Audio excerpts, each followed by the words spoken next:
I just want to start on reports in the Sun newspaper that a BBC presenter, according to the mum of somebody, paid a 17-year-old £35,000 for explicit pictures. Do you have any concerns about the way this has been handled by the BBC? It's deeply concerning. The idea that some presenters think that they act with impunity and they can get away with these sorts of things, it does call into question the ethics, the investigations, how long these things take.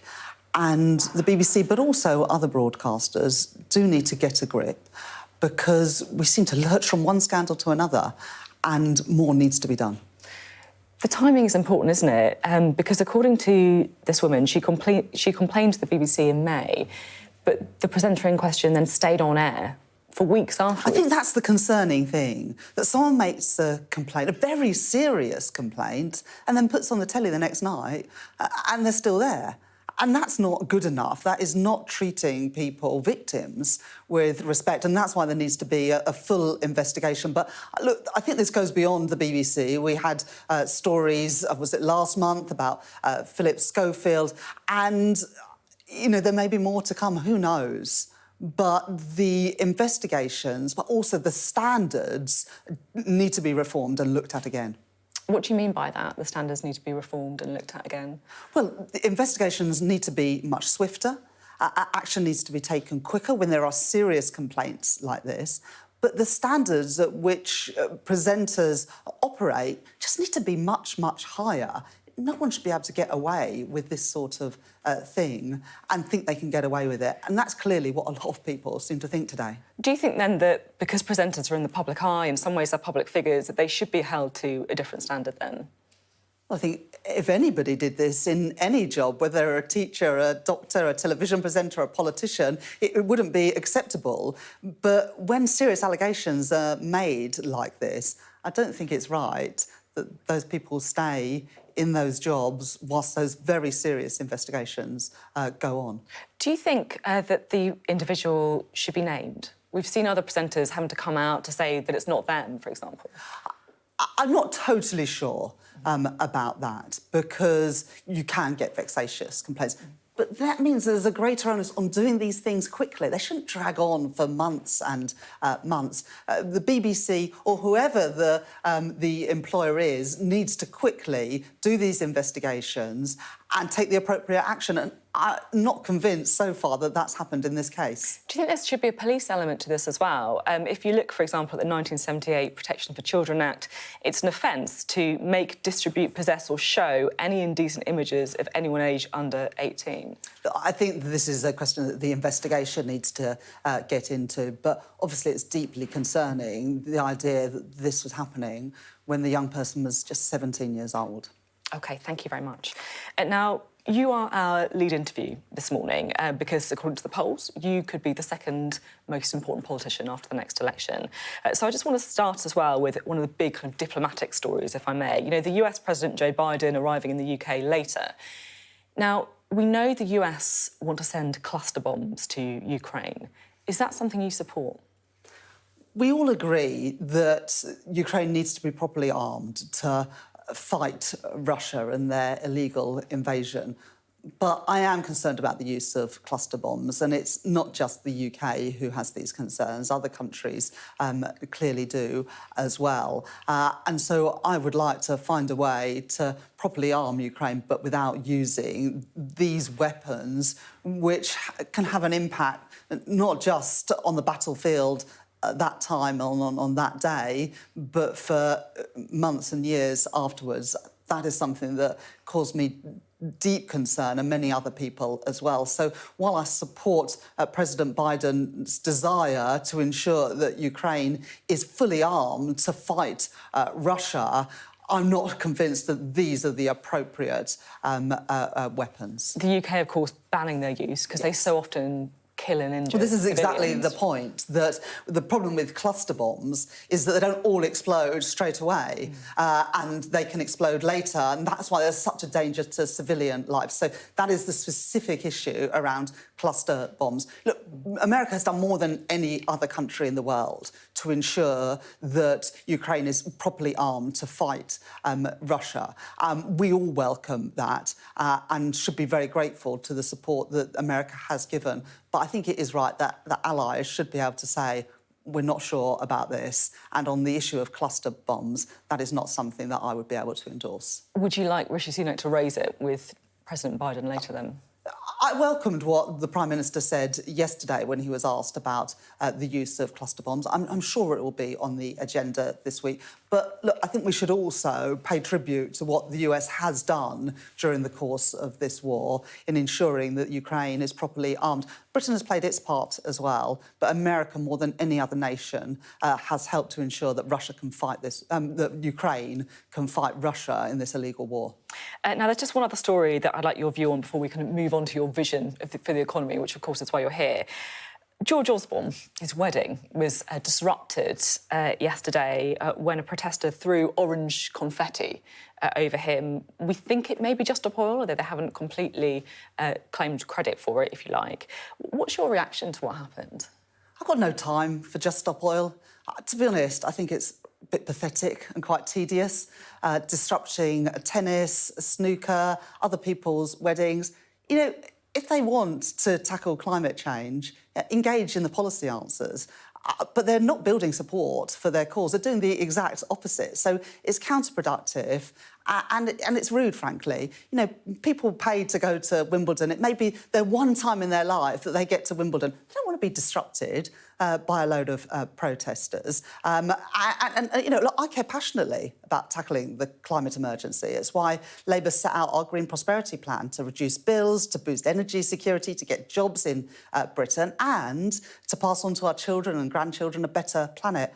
But that is through practical policy, not through disrupting other people's lives. That's not the way to do it. According to the Sunday Times, Keir Starmer said this week, I'm not interested in tree huggers. In fact, I hate them. Well, what's your stance on tree huggers?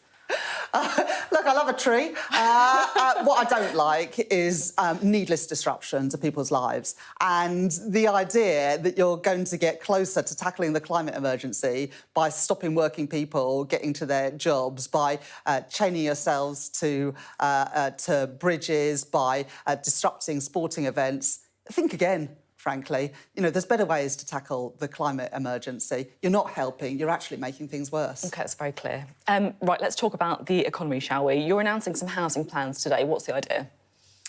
Most people dream of owning their own home. Certainly most families do.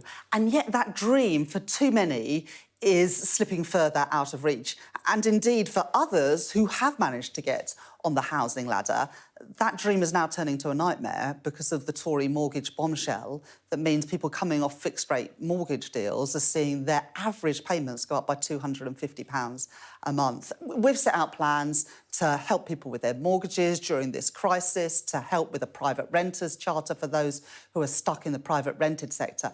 But the truth is we need more than sticking plasters. We need to start building homes so that young people and families can realise those dreams of home ownership. And that is what I'm setting out today. But it's also part of a wider package of measures that I describe as securonomics. It's about securing family finances so that working people can realise their dreams and ambitions. Home ownership is going backwards under the Conservatives. It is now clear that for people who dream of owning their own home, it is the Labour Party that is on your side.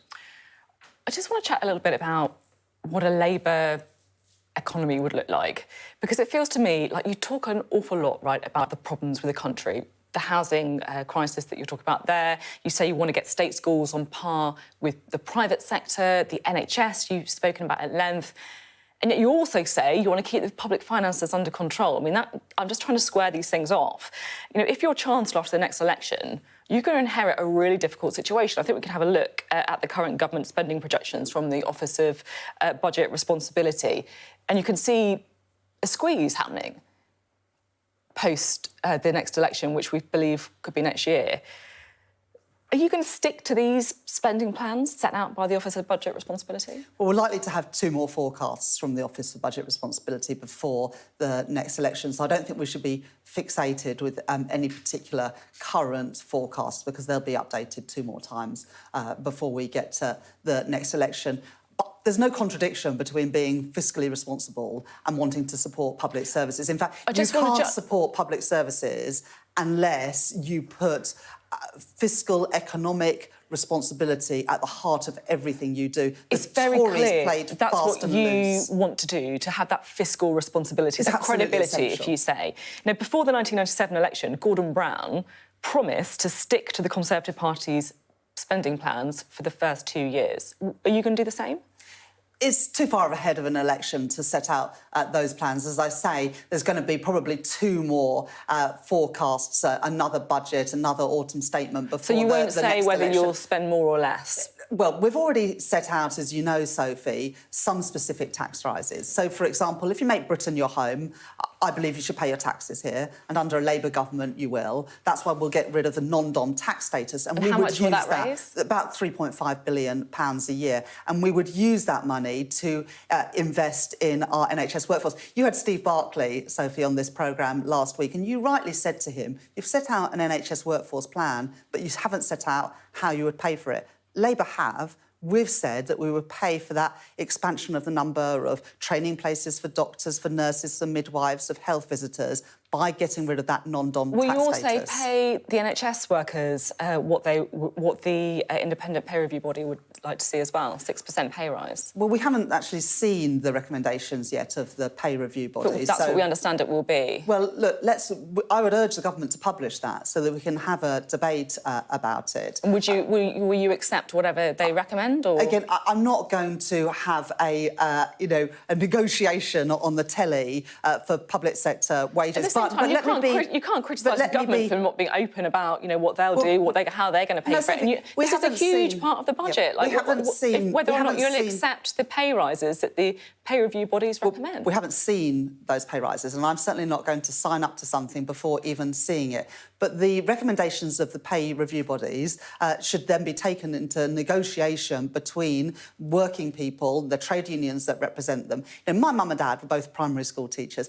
I know how hard people in the public service work, including our teachers, our doctors, our nurses. They deserve to be treated with respect. And part of that respect is getting around the negotiating table. Part of the respect's being paid well. It's not getting around the negotiating table. They don't care if you're around the table or not. No, they absolutely They care about what you're going to say. No, they absolutely They care about whether they're going to get paid a wage that's going to allow them to keep up with the cost of living. They absolutely do care about being treated with respect. And one of the things that the teachers and the nursing unions have said is that they want the government to get round the table and negotiate not just pay, but also workload, retention, recruitment. It's why Bridget Phillipson, for example, has said for teachers specifically, there should be some more support for newly qualified teachers, including a bonus payment. So there are practical things that we can do with, for example, getting rid of that non-dom status. Also, by having VAT on private schools, that would raise around £1.6 billion. That should go into our state schools. 3.6 billion. I mean, you're talking about spending £28 billion on the Green Prosperity Plan.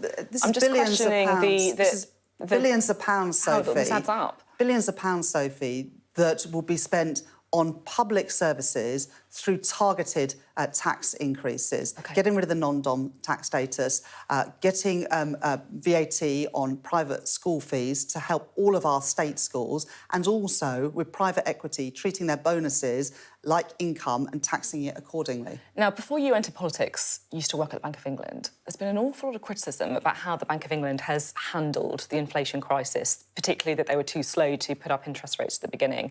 What's your own view?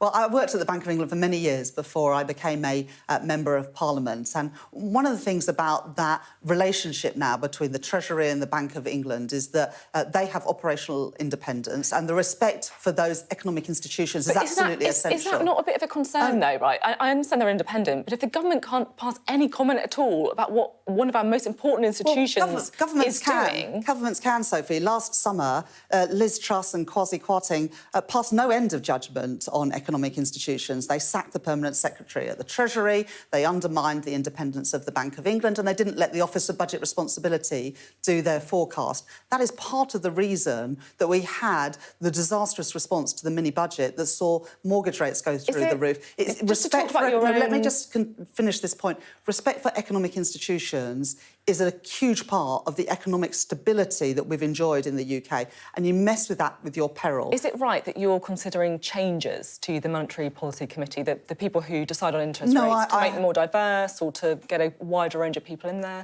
I would like to see a more diverse range of people making economic policy. We've had a Chancellor of the Exchequer for 800 years. It's never been a woman. There's never been a woman Governor of the Bank of England either. I would like to see more diversity. Do you think it might improve decision-making? Policy making. I hope to break that glass ceiling next year and become the first female Chancellor of the Exchequer in 800 years. And I would use that opportunity and that role to reduce some of those inequalities in society, like the fact that it's more than 50 years since Barbara Castle introduced the Equal Pay Act, and yet there's still a 15% gap between what men and women are paid in our economy. So what would you do? What about the Monetary Policy Committee? Would you try and make it more diverse? I'm not actually clear. Well, I would like to see more diversity, but you've got to get the best people for the job. But I think more diverse groups of people make better decisions. But you've got to respect economic institutions. If you don't, you end up in the mess that Liz Truss and Kwasi Kwarteng ended in last year, which has brought our economy close to collapse. We're nearly running out of time, but there's just one thing I quite want to ask you at the end about your relationship with Keir Starmer. If you look at prime ministers and their chancellors, their relationship is always quite interesting. Like, if you have a productive relationship, it almost seems to me like you have to get on, but there have got to be points of tension as well. You've got to bring different perspectives to that role. And I just wonder, frankly, you and Keir Starmer feel pretty similar. Is there anything you disagree on? Football. He's obsessed with it, and I have no interest in it whatsoever. Anything else other than football? Look, obviously we've got our own jobs to do. My job is to make sure that the numbers add up. But Keir is fully, absolutely supportive of that because he knows that there's no shortcuts.